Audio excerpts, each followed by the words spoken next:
Well, we're back after a very long break from the show for the Independence Day holiday. That we decided, you know what, we need a little bit of a break from bad television, and so in the spur of the moment, Brad and I were like, you know what, let's just say it's a holiday week, and we're gonna take the week off this last weekend, and I wish I would have listened to you when you said we should just take the rest of the season off.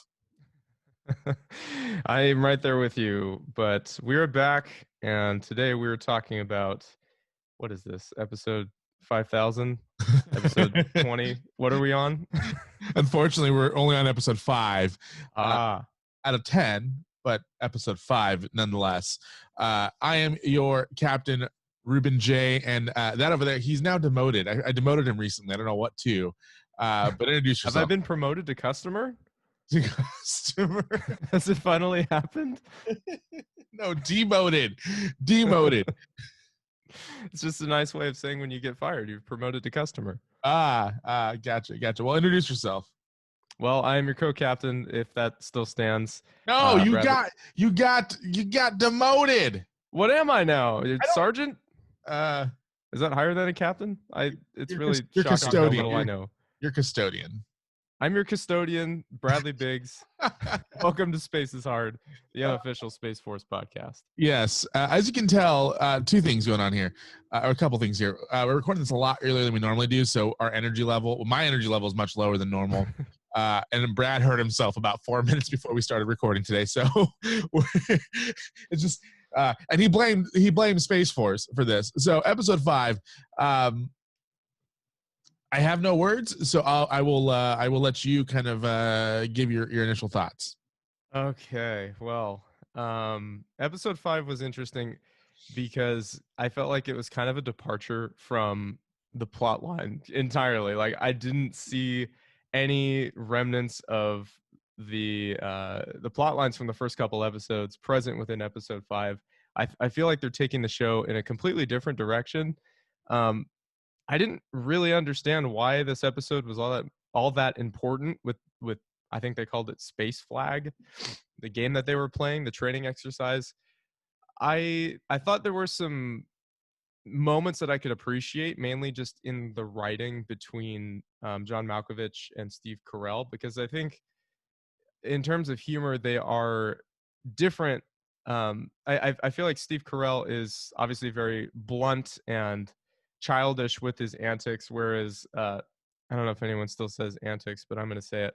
Whereas John Malkovich is just very dry and very witty, and I think those two styles tend to go together very well. So that is one positive thing I will say about the episode.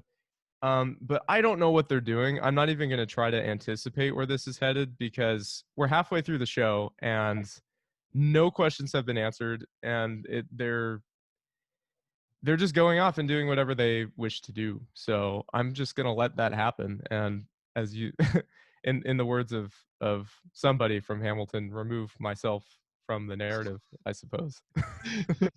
That was Eliza Hamilton's wife, after she found out that he had cheated on her. So spoilers.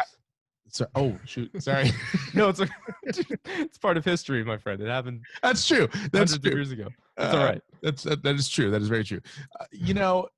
Here's kind of my initial thought here. It's like when let's say I was dating this woman, and I decided to propose to her, and you asked me, so how did you propose? And so I tell you, well, I went and I bought a ring, and then I ended up, and I tell you this whole different story that has absolutely nothing to do with the proposal, has nothing to do with this woman that's the love of my life, and just it becomes this whole thing where next thing you know, I'm talking about tacos, which, by the way, ain't a bad thing to talk about, except the woman. No. Oh, tacos is happiness. And so for me, I felt like they have this thing over here called Space Force, And then in the middle of the season, they decided, hey, you know what? Let's test out this potential like competition game show that we have called Space Flags and see if maybe people might be interested in us turning it into an actual TV show. It was not good. Not good at all. No, it was like watching really poorly written comedy with somebody shouting Space Force 2 rooms down the hall. Like I don't see how this show relates to I see how it relates to the topic of Space Force, but not really. And not in the way that they first outlined it at the beginning of the show. I think if this had multiple seasons, which I mean, I think it's still too early to tell if they're going to come back for a second. But if this had multiple seasons, it would make sense to have episodes like the fifth, where they can screw around and play Space Flag, and there isn't much to really conclude by the end of the episode. But I think when you have 10 episodes, like, you have to jam, you have to like be all in, so that way you can actually bring your viewers to this grand conclusion at the end of the show. But I just don't feel like that's happening. Yeah, I feel honestly, last week we said, oh, or not last week, 2 weeks ago on episode Force, as we called it. I felt like there was some remnants of hope that the show would actually get good. And then Space Force is like, hold my beer. Yeah. And so I officially want to announce that I want to create a hat that says, make Steve Carell funny again. Because he is utterly unfunny in the show. Like, even with as bad as The Office was in season 1, he was still funny. There were still moments where you kind of went, okay, that's funny. Even when it's cringy and just, oh my God, and especially now, 15 years removed from season 1, and just being like, oh, that joke would not fly today. It was still funny. And this show is just not funny. And we're halfway through season 1, and it's just so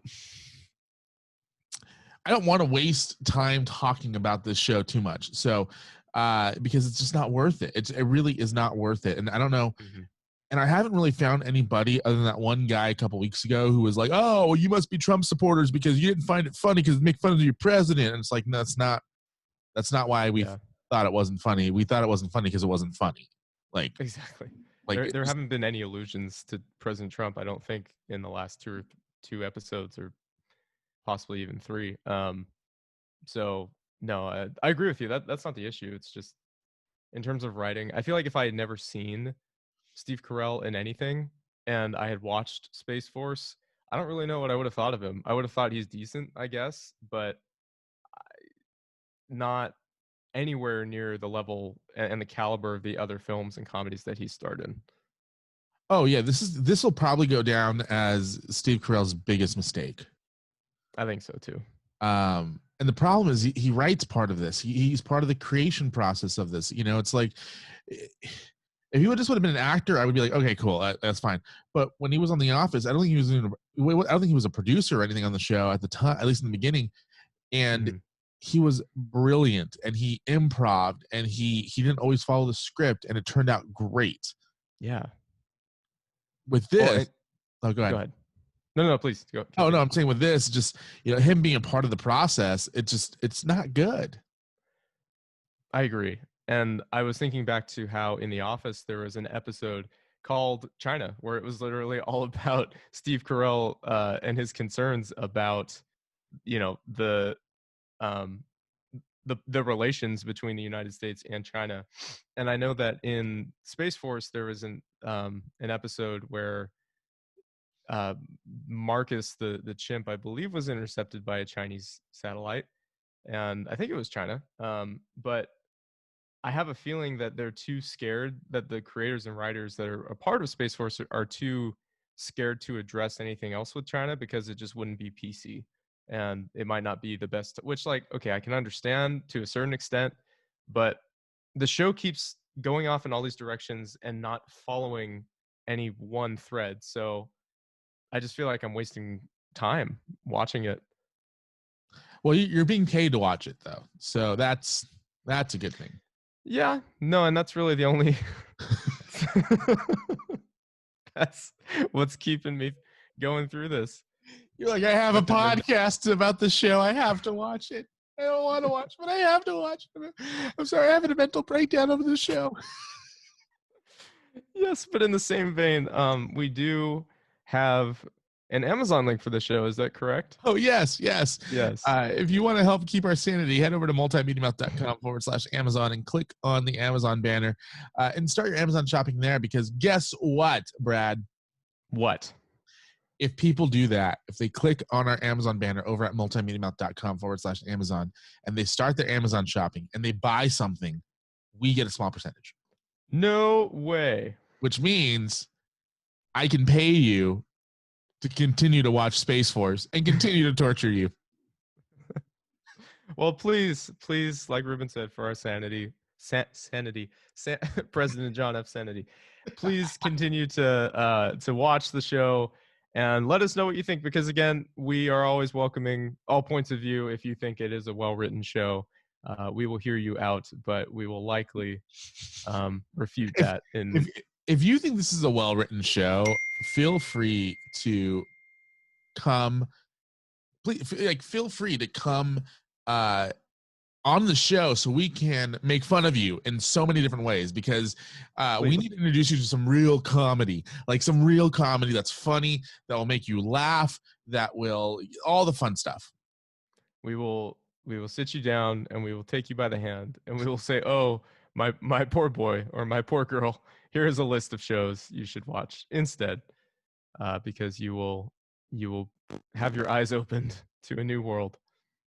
Right. So again, multimediamouth.com/Amazon. Start your Amazon shopping there and help us continue to do the show and other shows like it. So I do want to comment on something you said about it possibly being, a PC culture or whatever. There was a scene in this episode that actually taking removing myself from the PG culture that we're in today, I didn't have a problem with, but because we're in a PC culture, I was like, wow, how did this not get them canceled already? Like, how did this scene make that?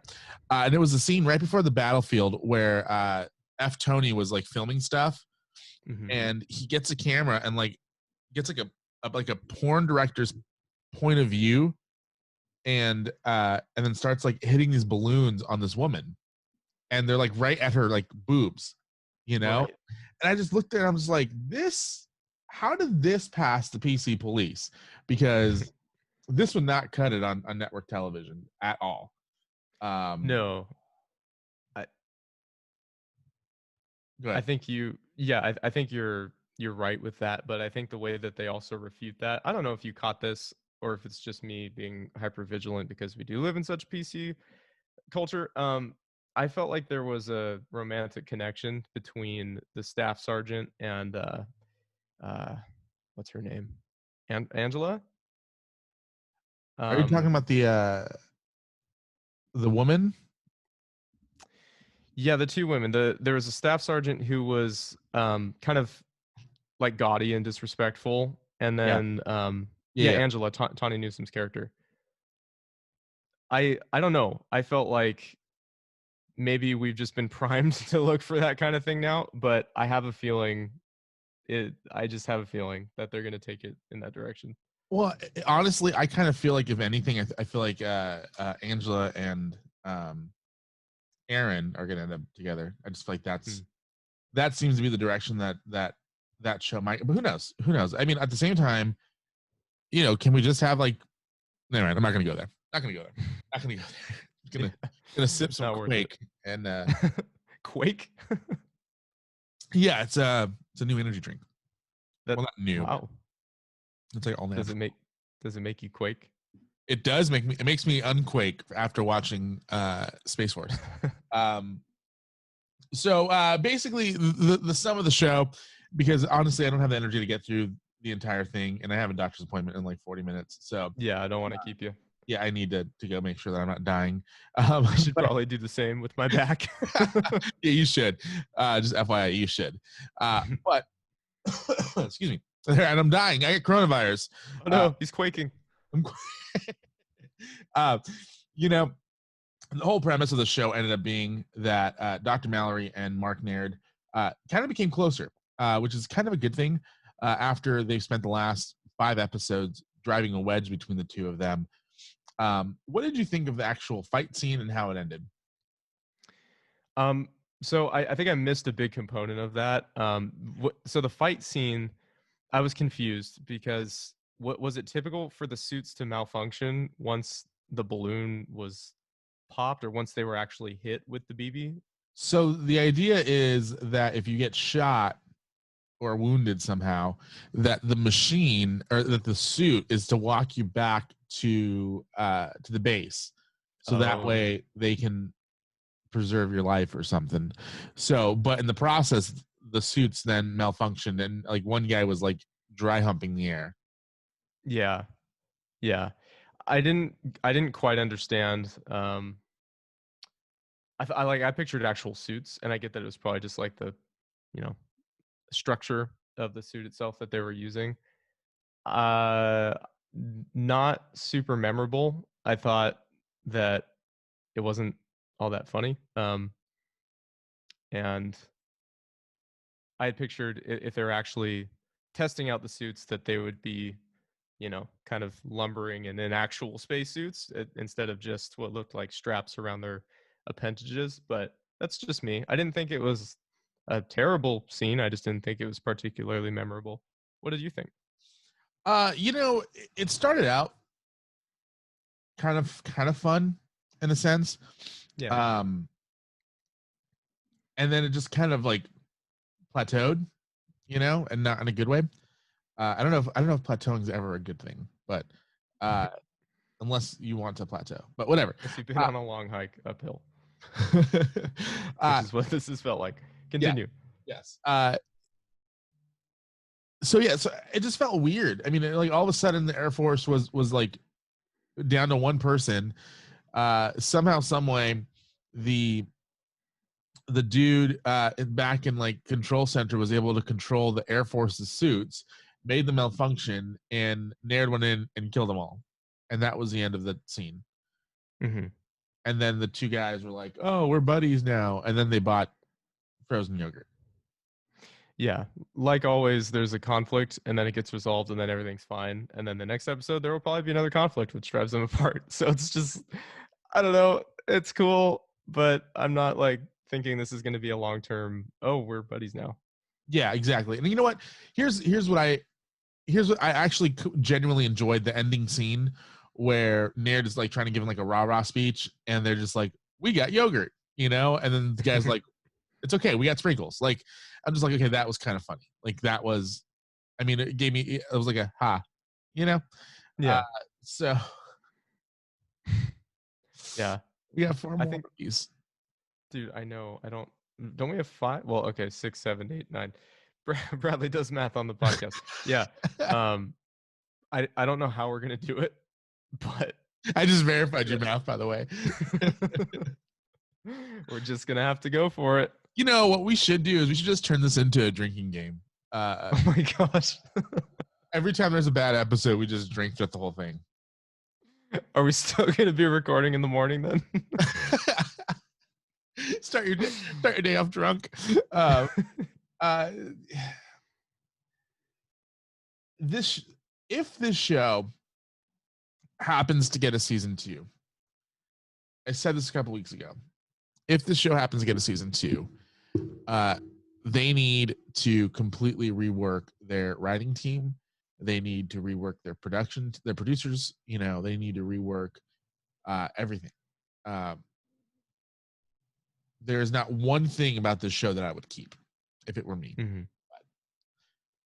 Yeah, and yet we have 5 more episodes. 6, 7, 8, 9, 10. Oh yeah, you're right. Damn it. Yeah, you're close. Maybe we should watch 2 episodes next week and just power through it. Maybe, yeah, we could do that, I suppose.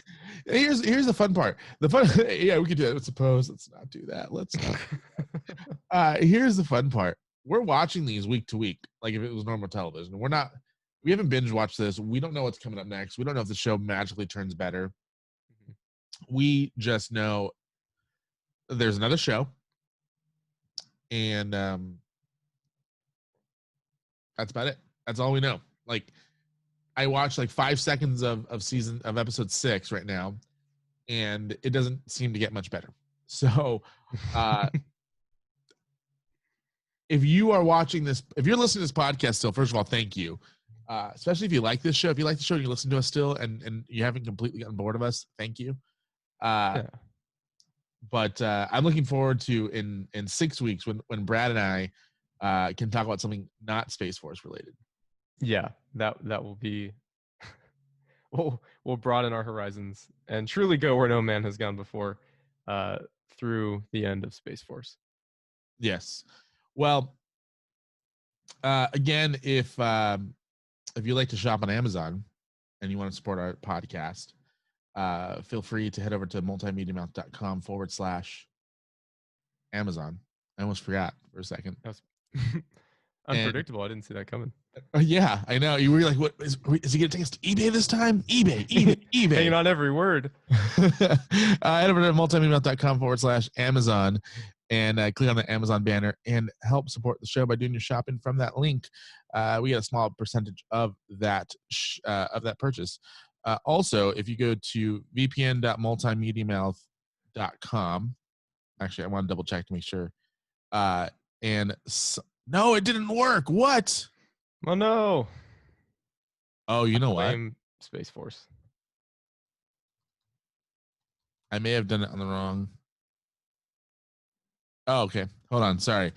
multimediamouth.com/VPN is the URL. Nope. Never mind. Oh, well, hold on. I put PNV. Yeah, so that explains it. I'm getting nope, that didn't work either. VPN. Okay. All right. PNV. All right, never mind. Never mind, my friend. I don't know why I turned it into George Bush / Bill Clinton in this one, but that's the end of this episode. Support us if you'd like. Send this link around to people if you'd like. Subscribe to us on Apple Podcasts and on YouTube if you'd like. If not, it's all right. Yes. So thank you to everybody. You can also follow us on Instagram at Space is Hard, and feel free to reach out and let us know what you think. I can get you the password to that thing too. Please do. You're like, I have so many ideas. Actually, no. All right. Well, you can follow me on Twitter at the Ruben J and Instagram at the Ruben J as well. That's at the Ruben J. Let me slow down for a minute and let you actually hear what I said. Bradley, where can they find you on the interwebs? Oh, I'm everywhere, but you can follow me mainly on Instagram at the Hysterical Pyromaniac. So feel free, and I will gladly follow you back. There you go. All right. My name is Ruben J. I'm Bradley Biggs. And we are signing off because we are out of time and we are out of patience for this show. We'll see you guys next week. See ya.